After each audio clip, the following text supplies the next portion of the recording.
Assalamualaikum warahmatullahi wabarakatuh. Nama saya Nur Samsi, NIM 2017-344 MAPS kelas G. Saya sedikit mereview atau menjelaskan tentang arbitrase yang judul bukunya Arbitrase dan Mediasi di Indonesia oleh pengarangnya Gatot Sumartono, bahwa untuk menyelesaikan sebuah penyelesaian sengketa ada 4 cara, yaitu yang pertama yaitu tentang negosiasi. Negosiasi adalah cara untuk mencari penyelesaian masalah melalui diskusi atau sebuah musyawarah bersama secara langsung antara para pihak yang bersengketa, ya hasilnya dapat diterima oleh para kedua belah pihak. Yang pertama. Kedua, mediasi.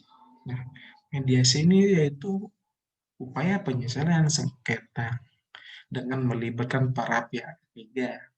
Nah, pihak ketiga ini harus netral, yang tidak memiliki kewenangan untuk mengambil sebuah keputusan. Jadi, pihak ketiga untuk membantu para pihak bersengketa untuk mencari penyelesaian atau sebuah solusi yang dapat diterima kedua belah pihak, sehingga tidak saling merugikan antara A dan B. Yang ketiga, eh, pengadilan, bahwa merupakan lembaga yang resmi negara yang diberi kewenangan untuk mengadili, menerima, memeriksa, dan memutuskan perkara berdasarkan hukum acara, ketentuan peraturan perundang-undang yang berlaku. Dan yang terakhir yaitu arbitrase. Nah, arbitrase ini merupakan suatu penyelesaian sengketa di luar pengadilan, perjanjian arbitrase yang dibuat oleh pihak dan dilakukan oleh arbiter yang dipilih, diberi kewenangan untuk mengambil keputusan. Jadi sangat jelas bahwa arbitrase dengan mediasi itu suatu hal yang sangat beda, sehingga orang yang pihak ketiga itu dan mediasi tidak boleh mengambil suatu keputusan. Sedangkan arbitrase itu sendiri, bahwa arbiter dapat mengambil atau membuat sebuah keputusan.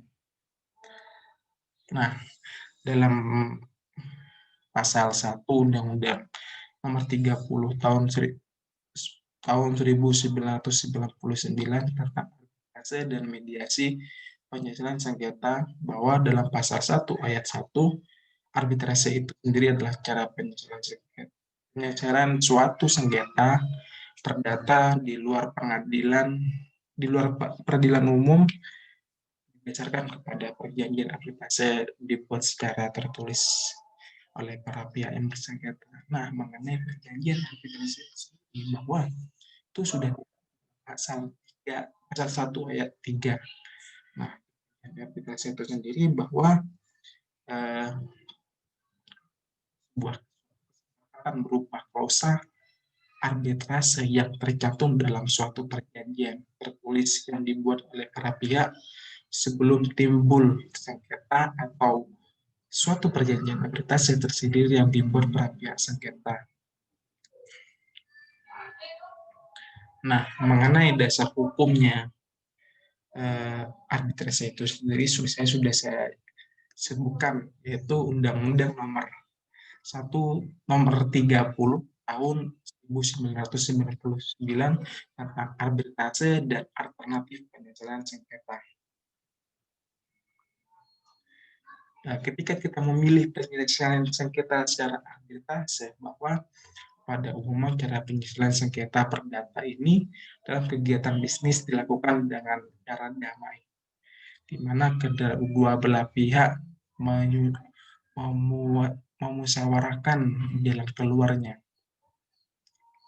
Jalan keluar tidak terbuka untuk, sehingga ketika dapat pada suatu keputusan diucapkan dalam sidang tertutup, tidak dipublikasikan. Sidang arbitrase itu penyelesaian secara arbitrase tersebut tertutup, tidak terbuka secara umum. Jadi biasanya kan di sidang di pengadilan itu merupakan terbuka untuk umum secara seperti contoh perkara pidana, kecuali asusila dan anak itu secara tertutup.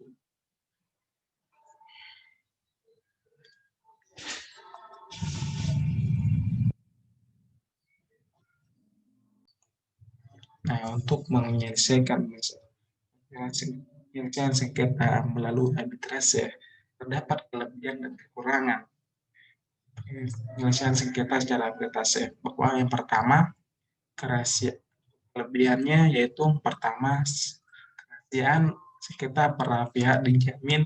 Kenapa? Itu merupakan ada sebuah tiga pihak, penggugat, tergugat, dan arbiter atau pihak ketiganya. Yang kedua, keterlambatan yang dilakukan karena hal prosedural dan administratif dapat dihindari.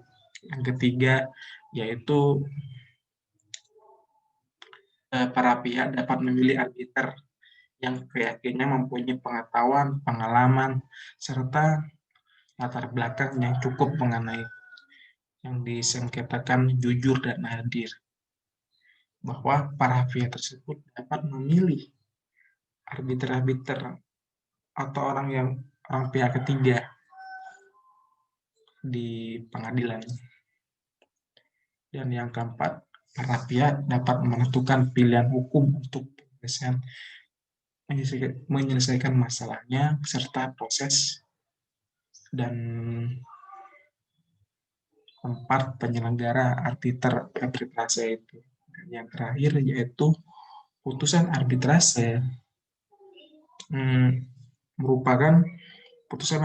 merupakan yang mengikat para pihak dan melalui tata cara prosedur sederhana saja ataupun langsung dapat.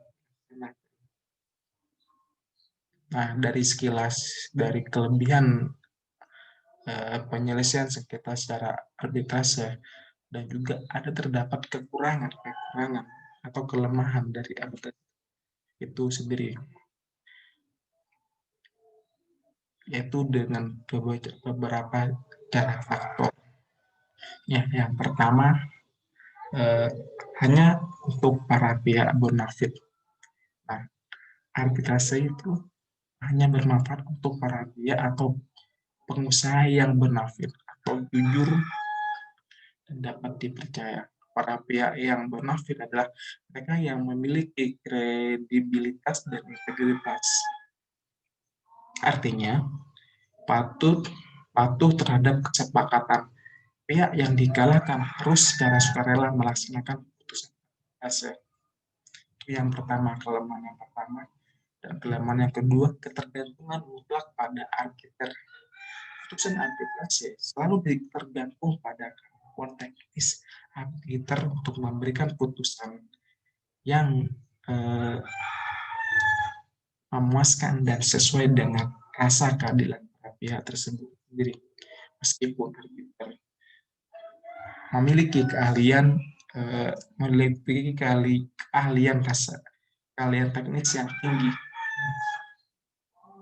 Dan yang ketiga, tidak ada presiden putusan terlebih dahulu. Tidak ada legal presiden.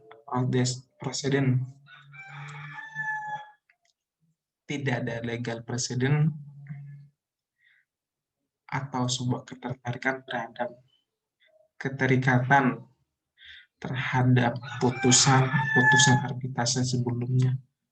Nah, putusan arbitrase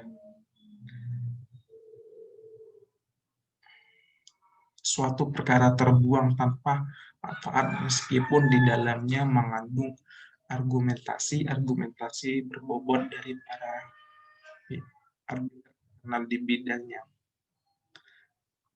Dan yang keempat, masalah putusan arbitrase asing, bahwa Penyelesaian sengketa melalui arbitrase internasional memiliki hambatan sehubung dengan pengakuan dan pelaksanaan putusannya. Kesulitan itu menjadi masalah yang sangat penting karena biasanya di negara pihak yang kalah, yang telah terdapat harta yang harus diisi oleh eksekusi. Oleh karena itu, berhasil tidaknya penyelesaian sengketa yang berkaitan dengan erat dengan dapat tidaknya putusan arbitrase tersebut didasarkan di negara dari pihak yang dikalahkan. Mungkin itu saja sedikit review atau dari buku arbitrase dan Dale Gatot Martono bahwa mungkin terdapat sebuah hal kekurangan ataupun kelebihan. Ini bisa kita diskusikan di kelas lain pada saat kelas MAPS kelas G. Sekian dari saya sedikit paparkan bahwa wabillahi taufiq walhidayah. Wassalamualaikum warahmatullahi wabarakatuh.